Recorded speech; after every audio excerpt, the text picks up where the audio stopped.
Salam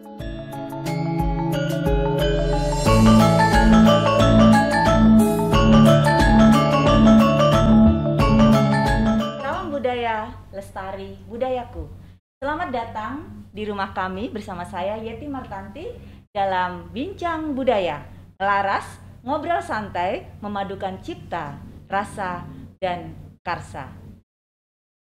Generasi milenial mulai lupa asal-usul sejarah. Mereka lebih suka nongkrong di tempat yang dibilang wah, daripada sesekali pergi ke museum untuk menelusuri jejak sejarah. Sebelum pandemi saja, sudah susah untuk membuat mereka bernostalgia di tempat-tempat bersejarah. Padahal, pendiri bangsa kita, Bung Karno, telah berpesan bahwa jangan sekali-kali melupakan sejarah, atau bangsa kita akan kehilangan arah dan lengah akan bahaya penjajah. Maka generasi muda, mari tingkatkan kesadaran sejarah, karena bangsa yang besar adalah bangsa yang menghargai sejarahnya. Dan telah hadir di sini bersama kita. Aduh, ini saya bilangnya anak-anak muda atau anak-anak milenial atau anak-anak apa ini ya? Ini tapi bukan anak-anak nakal ya. Bukan dong. Ini kayaknya seperti Parubaya ya. Setengah Parubaya. Iya, aduh selamat datang nih di rumah kami Mbak Dina Trinil. Aduh, Mbak Dina Trinil. Terima kasih Kakak. Iya, aduh Kakak ya. Mbak Dina Trinil ini seniman ya. Iya, seniman. Saya nggak mau dibilang yang lain, maunya dibilang seniman begitu ya. Seniman aja dong Kakak. Kemudian yang kedua ini juga, aduh, ini tokoh anak muda. Tapi yang pasti adalah tokoh ini apa? Karena pendiri Malam Museum ya, Mas Betul, Erwin nih, Mas Erwin Junaidi. Enggak salah ya Mas Erwin Junaidi ya. Betul. Iya. Oke, selamat datang nih ya. Jadi seneng banget nih apa di rumah kami didatangin oleh teman-teman anak-anak muda milenial yang sangat luar biasa. Justru kita terima kasih nih karena udah diundang ke sini, kapan lagi ya Kak? Kita bisa ngobrol santai. Karena kan biasanya kita mengenal Ibu Yeti ini kan adalah sosok pejabat. Waduh. Dan di sini tuh cair banget, kita menemukan kayak friendly-nya tuh nggak ada kayak apa ya? Kesetaraannya gitu iya, ya, nggak ada. ada Soalnya ini sebenarnya ini ngeles aja sih supaya nggak ditanya-tanya mulu gitu kan. Gitu. Oke, ini Mbak Dina Trinil nih yang pertama gitu ya. Kenapa sih namanya jadi Dina gitu terus tambah Trinil gitu? Apakah ada sejarahnya nih? Wah, karena kita bicara terkait dengan sejarah dan museum nih. Jadi apa-apa ada latar belakangnya nih. Mbak Dina Trinil ini kenapa namanya jadi Dina kemudian Trinil? Apakah itu nama yang sebenarnya atau apa? Ada sesuatu kah gitu? Waduh, ini sebenarnya saya juga bingung juga ya Mbak. Ini karena kalau nama panggung itu kan biasanya menggunakan nama-nama yang kece gitu ya. Aku tuh pernah berpikir kalau menggunakan namaku sendiri tuh kan udah bagus ya Dina. Ternyata tuh malah terlalu bagus tuh gak terkenal. Jadi malah menggunakan nama-nama yang aneh. Ya seperti Trinil itu, karena sebenarnya Trinil ini bukan terinspirasi dari museum Trinil itu ya Mbak, yang monyet-monyet gitu. Tapi ini dulu itu punya sejarah. Saya tuh punya ayam kecil-kecil yang warna-warni yang 1.500 harganya 1.500. Yang dijual di pasar itu ya. Iya, kebetulan dulu masih cari-cari nama nih waktu saya memang besarnya kan ada di Angkringan TVRI. Waktu itu masih produsernya Bapak RM Kristiadi. Nah, itu bercerita saya baru berkeluh kesah tentang ayam saya yang mati. Memang namanya itu Trinil. Lalu ya udah, nama kamu itu aja itu namanya aneh. Dan sampai sekarang alhamdulillah malah menjual ya? Iya, malah menjual. Kadang dodolannya payu no ya? Payu. Bahkan orang-orang yang dulunya kenalnya Dina, sekarang panggilnya udah nggak Dina tapi Nel, Pianel, Trinil gitu. Ya udah. Sampai sekarang alhamdulillah.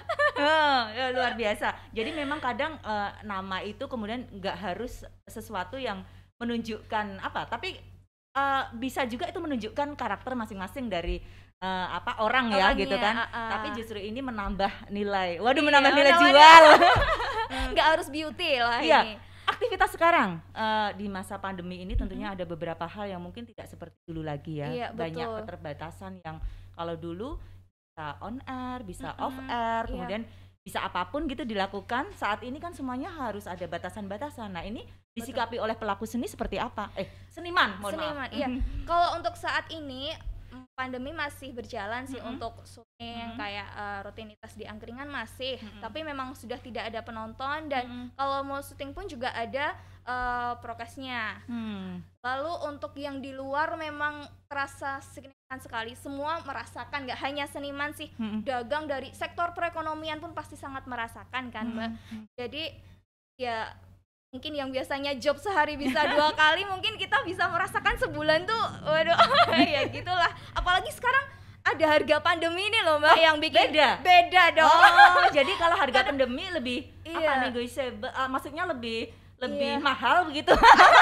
Pengennya sih untuk pelaku gitu ya, tapi ya ada kortingannya gitu kortingannya loh. Gitu lah. Tapi rata-wartawan kok di pasar toh. Iya. Ya 11-12 lah Mbak. Oke, baik, terima kasih Mbak Dina. Mas Erwin nih, kan kebetulan sekarang tadi Mbak Dina bisa menceritakan pada saat ini job tidak seperti itu lagi. Dirasakan banget oleh pelaku ya dan juga seniman ada di ini. Mas Erwin sendiri kan atau pelaku alam museum yang dulu mungkin pada saat sebelum pandemi banyak sekali aktivitas yang dilakukan gitu kan. Karena kan sifatnya harus ketemu langsung nih dan juga harus keterlibatan orang-orang yang kemudian akan mengunjungi malam museum itu kan secara langsung tidak seperti sekarang semuanya online. Nah, gimana menyikapin hal-hal yang seperti ini? Karena kan kondisinya juga beda. Dan tetap maksudnya antusias gitu masyarakat ataupun anak-anak untuk kemudian mengikuti kegiatannya Mas. Baik, begini Bu, jadi sebenarnya pandemi ini tuh kayak dua sisi mata uang ya. Di satu sisi kita tuh kayak terpukul banget dengan kondisi ini seperti apa yang dikatakan Mbak Dina tadi. Tapi di sisi lain gitu ada challenge gitu, ada tantangan di situ nanti yang membuat kita harus selalu berinovasi terhadap tantangan yang baru, termasuk kondisi pandemi ini. Beberapa hal yang dilakukan oleh teman-teman di dunia permusiuman, termasuk kami di komunitas Malam Museum itu adalah kemudian mengalihkan segala kegiatan yang sifatnya itu offline, yang tadinya ketemu dengan banyak orang, bertatap muka gitu, kumpul-kumpul, terus kemudian dialihkan ke ranah yang sifatnya online gitu. Jadi basicnya adalah kegiatan virtual kayak gitu, seperti yang kita lakukan hari ini sebenarnya karena kita sulit bertemu dengan teman-teman. Jadi ya kegiatan-kegiatan yang sifatnya online itu yang kami lakukan, kayak misalnya ada virtual tour, terus kemudian produksi konten kayak konten-konten bersejarah kayak gitu, vlog vlogger, termasuk kayak misalnya ngedesain poster informatif yang kami sebut itu biasanya museografi ya, yaitu semua informasi kesejarahan, informasi tentang museum, cagar budaya itu kemudian kami buatkan, kami desain dan kami unggah di seluruh media sosial yang ada di Tas Malam. Jadi kegiatannya hanya beralih sih sebenarnya dari yang tadi offline kemudian menjadi kegiatan yang sifatnya online. Tapi tentunya jadi beda ya, artinya bagaimana kemudian pengalaman yang secara langsung dirasakan dan sesuatu yang mungkin sifatnya sekarang online. Kemudian kemasannya juga, kemudian wah ini tantangannya tentunya lebih besar lagi begitu untuk kemudian menambah antusiasme untuk anak-anak muda khususnya untuk lebih menyenangin atau lebih care, lebih peduli dan lebih antusias dalam mengunjungi museum begitu. Nah sebenarnya sih dari tantangan ini kami melihat ternyata ini jadi peluang sebenarnya buat dunia permusiuman, dunia yang berkutat dengan sejarah ya Mbak Dia. Ya biasanya kalau sejarah itu harus textbook ya, harus ketemu langsung tatap muka. Nah kemudian di dunia yang sifatnya online seperti ini kayak misalnya produksi konten dan lain-lain itu ternyata lebih menarik buat teman-teman terutama kayak misalnya membuat podcast, membuat videografi, vlogger, membuat desain grafis yang ternyata informasi tentang museum, informasi tentang cagar budaya dan sejarah itu bisa dinikmati dengan sangat baik ternyata. Karena generasi milenial itu kan salah satu cirinya yang paling kita tandai banget tuh ya generasi milenial itu ditandai adalah ditandai ya. Iya, ditandai itu adalah sangat senang sekali dengan visual. Oh iya, oke. Dan ramah dengan gadget. Yes. Nah, itu yang kemudian kayak semacam gayung bersambut lah kayak gitu. Iya. Jadi semua kegiatan tadinya itu kita ya sebenarnya susah payah juga mengumpulkan itu via offline ya. Ternyata lewat online seperti ini mereka punya antusias yang cukup tinggi ternyata. Iya. Ya. Buktinya kayak misalnya banyak jumlah juga ya. Iya, jumlah follower, Semakin viewer, banyak ya. semakin banyak karena ternyata mereka menikmati informasi yang sifatnya dalam tanda kutip sebenarnya itu berat ya. Sejarah itu berat ya. Sejarah itu berat. Kadang kan kalau misalnya milenial pengen datang ke museum tuh pengen foto ya, selain memang harus mengharuskan Emang Mbak Dina edukasi. sering ke museum? Loh iya, saya seringnya ini malah aku jadi tanya nih. Mbak Dina ini gimana sih Mbak Dina, apakah pernah ke museum? Museum mana aja coba? Pernah. Aku dulu memang aktif di Taman Pintar. Oke. Terus sering ke Sono Budaya juga. Frederiksberg juga sering mengadakan terlibat event di sana. Terus Ulen Sentalu juga. Banyak sebenarnya di sini tempat wisata yang menarik. Cuman yang masa pandemi ini kan memang anak muda itu instagramable ya. Yang dibutuhkan kalau cuman kita lihat visual aja sebenarnya juga menguntungkan untuk kita sih, nggak perlu datang. Tapi kan kalau museum juga perlu pemasukan agar wisatawan datang mengunjungi dan merasakan atmosfer yang ada di museum. Nah itu yang kadang aku udah pernah nih datang ke museum si A ini. Cuman sayangnya kenapa aku nggak balik lagi, karena nggak kurang upgrade aja sih. Aktivitasnya kurang hidup aja ada beberapa tapi nggak semua gitu Mbak. Berarti kan harus disesuaikan gitu ya. Bagaimana kemudian museum ini juga bisa kemudian menjadi tujuan anak-anak muda. Mereka tuh belajar tapi nggak terasa, belajar sejarah itu nggak terasa gitu kan. Ada sesuatu ilmu yang kemudian bisa diambil begitu, tapi tidak kemudian kayak menggurui gitu kan. Iya, jadi nggak hanya edukasi tapi kita di situ bisa rekreasi gitu loh Mbak. Soalnya Mbak Dina tuh kemarin aku pernah nanya kan, pas marah sama entah itu pacar atau siapa, udah ke museum kan Bu gitu kan. Itu kan sesuatu yang kayaknya kan itu jadi bikin pandangan-pandangan museum kok sekedar sesuatu untuk sesuatu barang yang ini ya, barang yang sudah tidak dipakai, barang kuno. Nah ini kan harusnya kita bisa bersama-sama membuat pemahaman yang benar dan baik gitu tentang museum itu sendiri. Betul. Sebagai edukasi untuk sejarah. Nah itu mungkin hal-hal yang nantinya akan kita diskusikan lebih. Diskusikan, kita obrolkan. Ini ya. berasa serius banget ya. Soalnya kita tadi bercanda terus, jadi aku terus diskusikan gitu. Padahal sebenarnya cuma mau ngobrol aja sih. Iya, Oke, tapi sejenak kita istirahat dulu karena panas banget. Kita harus minum dulu biar nggak dehidrasi. Oke? Iya, Mbak. Siap.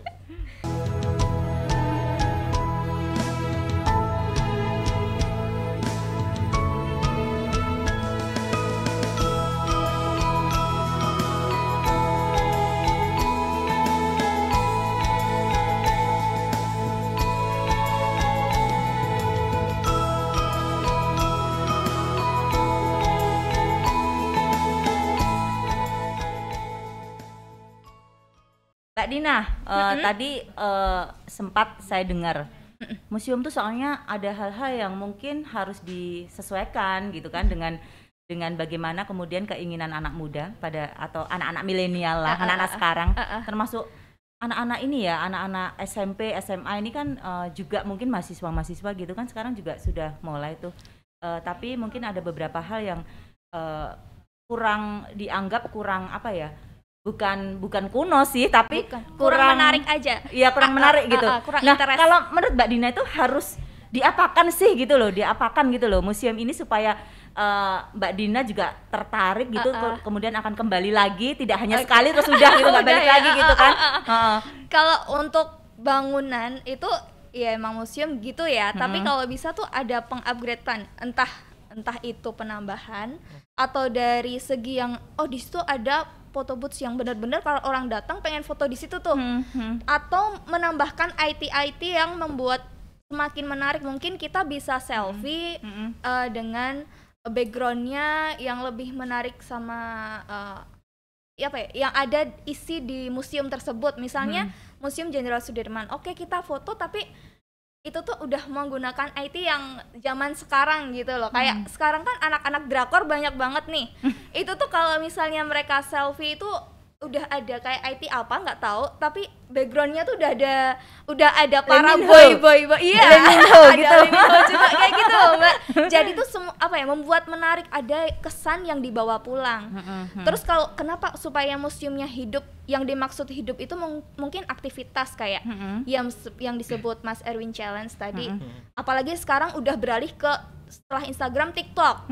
Kenapa nggak diadain, jadi museum itu punya song sendiri, lagu yang ini menandakan museum ini nih. Setelah itu terus museumnya lagunya dibagikan, terus membuat challenge jadi hidup lagi, lalu ada giveaway kayak gitu kan. Jadi orang itu tuh benar-benar terlibat, gak hanya kita menikmati YouTube aja. Kalau YouTube kan ya udah lihat di situ, ya emang lihat tapi cuman ya udah sekali doang kayak gitu loh. Ya itu sih. Kalau misalnya mungkin itu secara konten ya, dan kemasan mungkin disesuaikan gitu. Karena kalau misalnya kita bicara museum itu memang kan banyak hal terkait dengan sejarah sejarah budaya yang ada di sana, yang itu sebenarnya mau disampaikan begitu kan, sebagai salah satu edukasi untuk masyarakat gitu. Aku juga pengen nambahin nih Mbak. Sebenarnya kan sejarah museum ini kan wisata bersejarah. Tapi sebenarnya bisa dikomben loh. Misalnya yang paling kan kalau wisata ada wisata bahari, wisata banyak banget, ada dark tourism. Tapi kalau misalnya nih wisata sejarah dipadukan dengan wisata budaya, ini menjadi lebih menarik. Contohnya kayak di Museum Sono Budoyo itu kan juga sejarah, tapi selain menampilkan tentang sejarahnya, tapi juga menghidupkan tentang budayanya. Jadi itu yang menurut aku yang paling aktif kan di kota ini, Sono Budoyo ya. Berarti kita masih ini ya, ada hal yang baik di Jogja itu ternyata Museum Jogja sudah sebenarnya luar biasa gitu kan. Luar biasa. Aku tadi juga udah kepoin nih Mbak untuk Instagramnya Sono Budoyo. Ini kan tadi udah ada followers 7.642, untuk viewersnya 1.080. Ini menurut aku followers tertinggi di kota untuk museum. Apalagi kan sekarang sudah punya Instagram kan masing-masing museum. Nah cuman mungkin karena kurang collab, kurang aktif juga ini yang memiliki, yang megang akun ini, jadi followers sedikit. Menurut aku sih 7.000 itu sedikit, karena aku juga melihat isi kontennya itu ya hanya tentang di situ aja, terus tampilannya ya hanya itu aja, kurang menarik gitu loh. Jadi kalau kita hanya bilang wisatawan di Jogja ini sekarang malah ya udah antusias, tapi kan perlu data, perlu realnya, pengunjung berapa, viewers berapa, followers berapa. Kita nggak hanya ilmu kira-kira kan nggak bisa kan Mbak. Jadi sebenarnya yang bisa digarisbawahi dari yang disampaikan Mbak Dina itu adalah sebenarnya museum itu tuh adalah lembaga yang memadukan antara unsur edukasi dan entertainment. Sebenarnya itu kreatif gitu ya. Cuman dalam beberapa tahun terakhir ini memang museum kita itu sangat berat ke sisi edukasinya. Jadi entertainmentnya ditinggal gitu loh. Padahal dia tuh sebenarnya bagaimana mengcombine kedua hal ini gitu loh. Nah makanya sekarang kehadiran komunitas, kehadiran teman-teman muda, generasi milenial itu kemudian membuka paradigma orang-orang museum ya, orang-orang yang bekerja di museum, karena kami juga kami bukan pekerja museum, tapi kami mencoba untuk membuka mata para pengelola museum itu untuk mencoba public oriented gitu loh. Orientasinya itu kepada publik, apa sih yang dipengen oleh teman-teman muda, kayak misalnya tadi Mbak Dina sampaikan, kayak misalnya spot Instagramable dan lain-lain. Bahkan Museum Benteng Frederik itu sekarang sudah punya tempat untuk ngecas loh Mbak Dina dan itu untuk memfasilitasi generasi muda. Jadi orientasinya yang tadinya itu hanya ngopeni ya istilahnya dalam tanda kutip merawat koleksi, gitu. Merawat koleksi, mereka kemudian mengubah paradigmanya itu berorientasi pada publik gitu loh. Apa yang dimaui oleh masyarakat, apa yang dimaui oleh anak muda. Yang itu penting itu kan secara konten substansinya tersampaikan gitu ya. Betul. Jadi jangan hanya berpikir untuk pemikiran bahwa yang penting saya kan menyampaikan edukasi, tapi itu tersampaikan tidak, ya nggak tahu, nggak bisa kayak gitu ya sekarang ya. Nggak bisa kayak gitu. Nah orientasinya itu tadi ke publik. Nah bagaimana mengarah ke orientasi publik? Ya entertainmentnya harus ikut berbarengan dengan edukasinya tadi. Gitu. Salah satunya kan itu Malam Museum itu sebenarnya sangat hits gitu kan, sangat hits. Apalagi kalau kemudian secara langsung bisa dilaksanakan gitu. Karena kalau misalnya memang dilaksanakan secara online agak beda secara suasananya. Kan anak-anak muda sekarang juga suka agak horor-horor. Malam-malam gitu. Justru ada cerita sejarah yang kemudian membuat mereka oh begitu ya gitu kan, terus ada sentuhan-sentuhan yang mungkin itu perlu disampaikan kepada mereka yang mungkin secara cerita sejarah itu tidak secara clear gitu kan. Betul. Tapi mungkin ternyata pemandunya atau siapapun yang paham bener ada sesuatu cerita di balik itu yang mungkin justru menarik. Begitu ya Mas ya? Betul. Yang tidak tersirat menjadi tersurat karena kita bisa mendengarkan langsung dari cerita mungkin dan itu sebenarnya malah jadi poinnya untuk kemudian lebih ini ya. Gimana Mas Erwin jadi, itu? Keberadaan komunitas Malam Museum ini sebenarnya lebih mengarahkan museum itu kepada unsur entertainmentnya gitu. Kayak misalnya jelajah malam di museum gitu kan. Biasanya kan museum itu tutup jam 4 sore ya, bukanya kan pagi sampai sore hari gitu kan. Kami malah bukanya malam hari gitu. Jadi dulu sebelum pandemi itu kami mengadakan kegiatan jelajah malam itu ternyata peminatnya luar biasa dan kami tanya ke generasi muda, teman-teman milenial seneng nggak sih sebenarnya ke museum? Sebenarnya mereka tuh seneng Bu ke museum, seneng mereka ke museum itu. Cuman bagaimana mengemas kegiatannya yang tidak membosankan gitu loh, diupayakan untuk menarik gitu kan. Nah, malam hari sendiri itu saja itu sebenarnya udah gimmick buat mereka gitu loh. Pasti, kayak gimana sih rasanya ya? Pernah nggak Mbak Dina punya pikiran berkunjung ke Vredenburg, Benteng malam hari kayak gitu? Pernah berpikir? Dan aku yakin itu juga berbeda karena ya, betul. Feel-nya akan berbeda ketika kunjungan pagi hari dan malam hari. Memang beda ya. Pertama itu beda. Yang kedua adalah kami mengedepankan yang namanya storytelling. Jadi yang kami sampaikan kepada generasi muda peserta kegiatan itu betul-betul unsur story-nya, ceritanya dan disampaikan lewat edukator yang betul-betul menyampaikan itu dengan sangat menarik dan ditambah dengan permainan-permainan games interaktif yang kemudian bisa dikerjakan di area museum selama kegiatan jelajah malam di museum itu. Iya, karena kan kita lihat sekarang ini memang banyak orang mengunjungi museum itu karena kan dipaksakan. Artinya gini, kegiatan-kegiatan yang ada di sekolah ekstrakurikuler atau entah apapun dalam bentuk studi tour gitu kan, itu biasanya kan mengunjungi mana kunjungannya wisata di mana? Di museum. Nah, itu memang dari hal yang dipaksakan. Sebenarnya kan ini juga peluang untuk museum karena mereka pasti dikunjungin.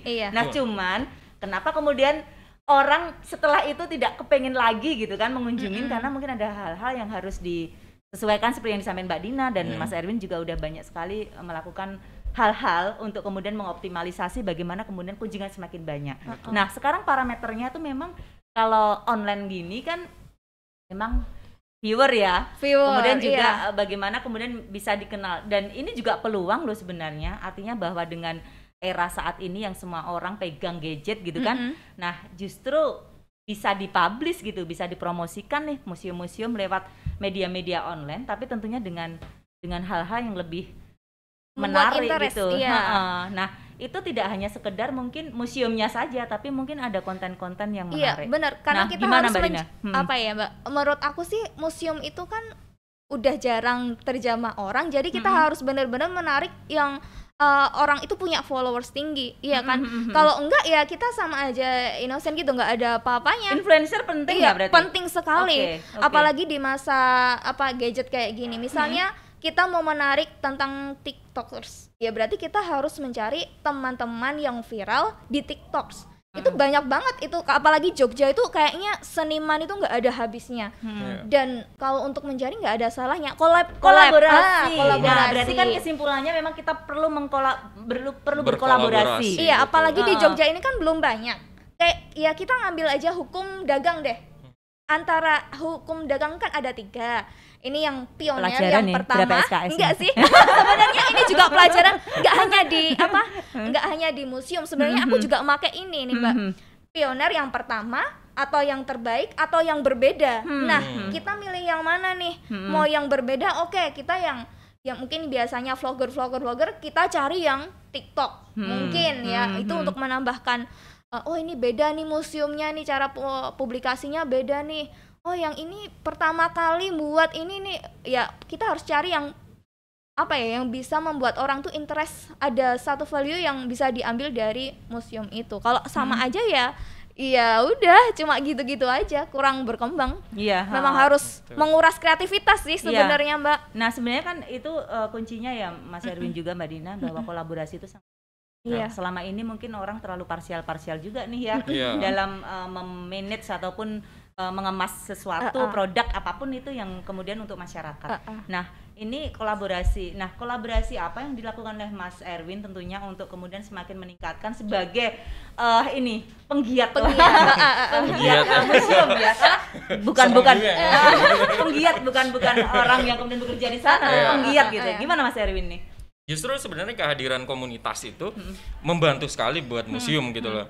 Di masa pandemi seperti ini, tadi seperti yang saya katakan di awal bahwa semua kegiatan yang sifatnya offline menjadi online gitu kan. Dan museum sekarang itu harusnya itu menjadikan semua platform media sosial itu sebagai instrumen kehumasan mereka gitu loh.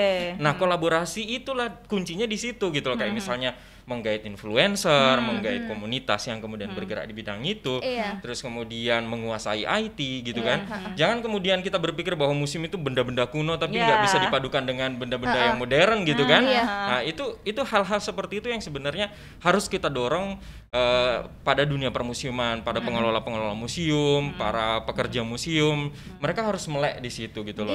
Dan kemudian bisa menghadirkan cerita-cerita yang sebenarnya itu tidak bisa dinikmati pada awalnya gitu loh. Kayak misalnya kunjungan-kunjungan sebelumnya, kayak sifatnya kunjungan offline itu sebelum pandemi, kita hanya melihat koleksinya tuh.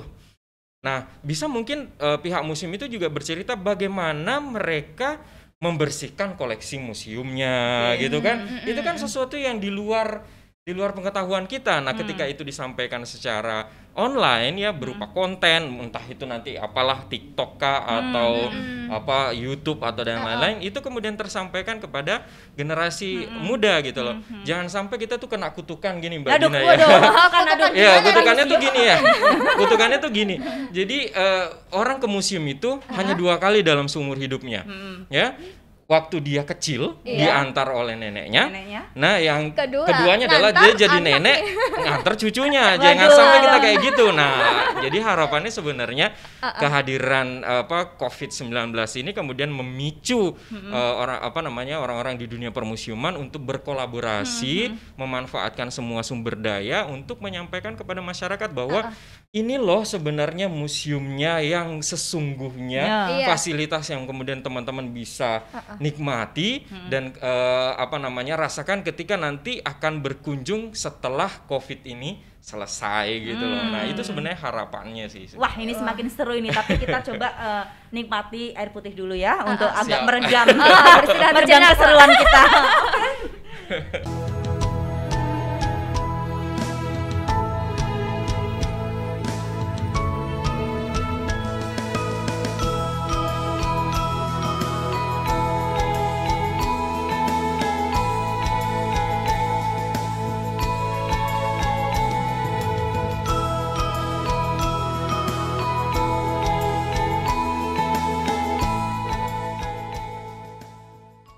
Mas Erwin nih, tadi udah seru banget kita ngobrolin tentang apapun, tentang bagaimana sih sebenarnya yang diinginkan oleh teman-teman milenial khususnya untuk semakin minat gitu kan berkunjung ke museum. Mbak Didan juga sudah memberikan banyak hal masukan gitu. Sebenarnya ini nanti justru PR-nya kita ya untuk kemudian memberikan masukan kepada teman-teman pengelola museum. Nah, Mas Erwin sendiri selama ini apa sih yang dilakukan gitu untuk meningkatkan minat khususnya dari Malam Museum ini untuk makin banyak nih followernya atau yang mengikuti, tidak hanya masyarakat Jogja juga tapi juga masyarakat yang dari luar Jogja itu. Apakah pernah dilakukan hal-hal seperti itu?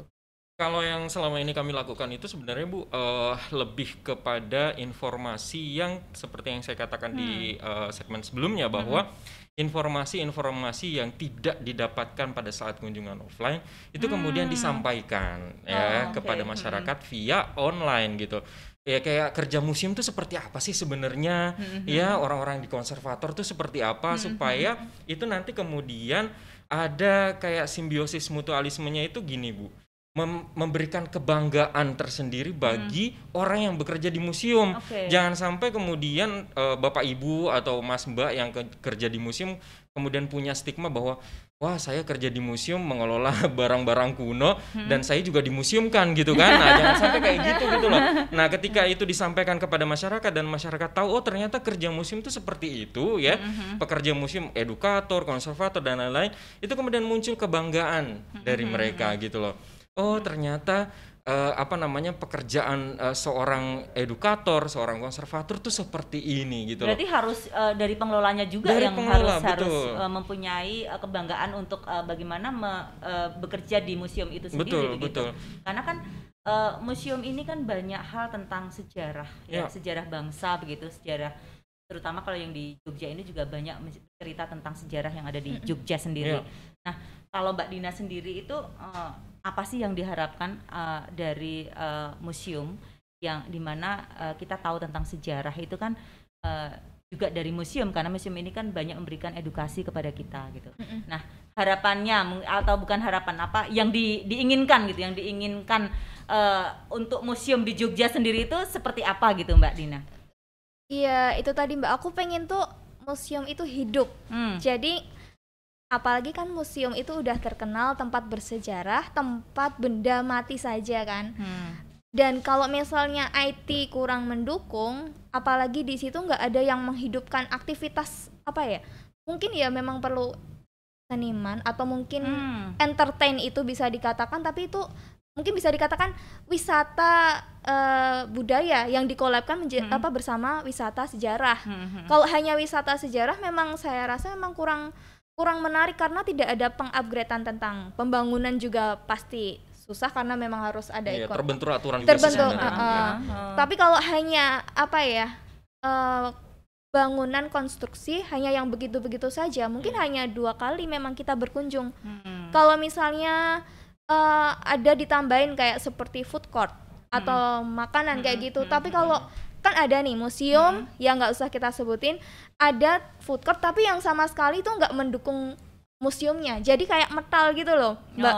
Jadi kayak iki kok kayak warung pindah nang museum, jadi kayak nggak nyambung. Itu menurut aku sih kurang menarik juga. Kadang museum dan ada tempat wisata wisata tambahan untuk wahana permainan, tapi justru malah museumnya kurang terkenal, justru malah yang tambahannya itu yang viral. Itu berarti kan jadi harus saling memperkuat ya. Artinya intinya tuh kan substansinya di museum itu sebagai bagian dari edukasi tentang sejarah gitu kan. Jadi bagaimana kemudian justru kalau misalnya ada hal yang baru yang ingin untuk memberikan nilai begitu yang lebih supaya bisa banyak dikunjungin, tuh berarti kan harusnya tuh di-create atau dikemas yang berkesinambungan gitu. Enggak kayak gitu kan.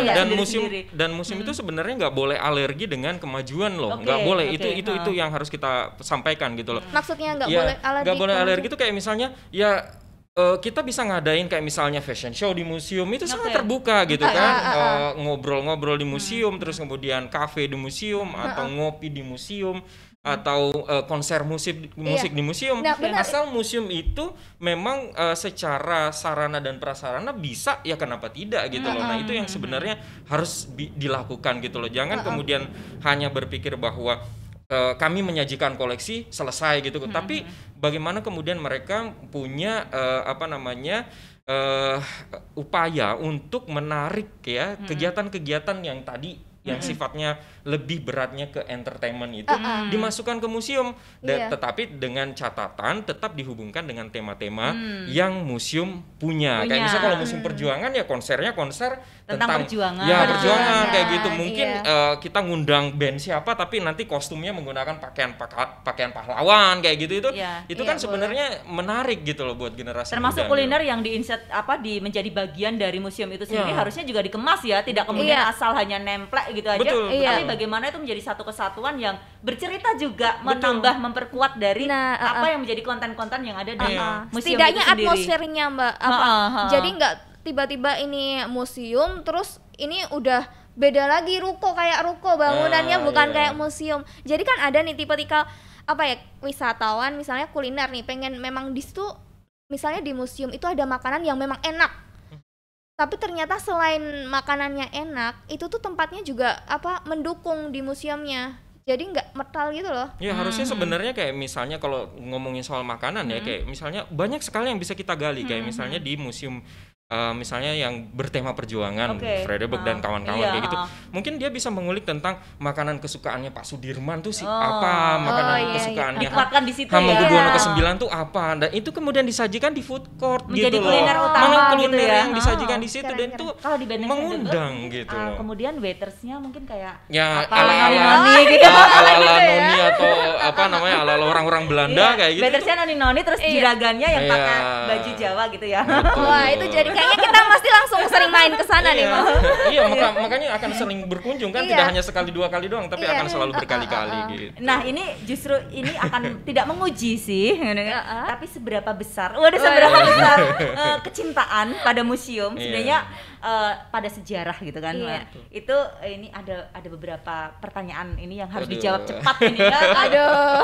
Pertanyaan hanya 3 detik yang tidak boleh berpikir panjang, oke? Berasa dulu nih. Oke, harus dijawab 3 detik, nggak boleh. Event museum malam atau siang? 1, 2, malam. Oke. Kegiatan outdoor atau indoor? Outdoor dong. Oke. Jadi narasumber atau peserta? Waduh, ini berat nih. 1, 2, 3. Peserta aja deh. Kalau narasumber susah ya. Seremonial atau santai? Santai dong. Oke. Namanya anak muda. Mbak Dina nih. Iya.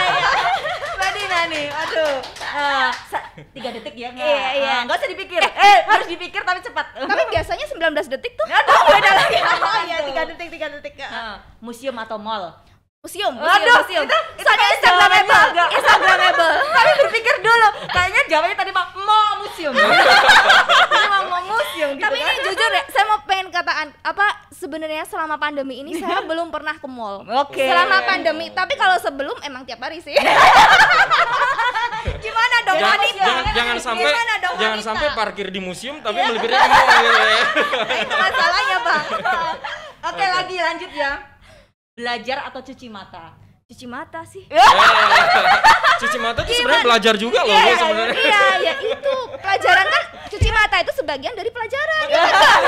Kan banyak pengalaman ya. Wawasan yang dilihat gitu kan, yang dilihat. Iya. Sekedar lihat. Pinter ngeles banget ya. Nih, dapat ilmu atau kenalan baru? Kenalan baru dong. Tapi kan dari kenalan baru terus punya pengalaman ya. Pengalamannya jadi ilmu baru dong. Iya dong. Kayaknya pertanyaanmu lebih mudah deh dari pertanyaanmu. Terakhir nih. Iya. Visual atau isi? 1, 2, 3.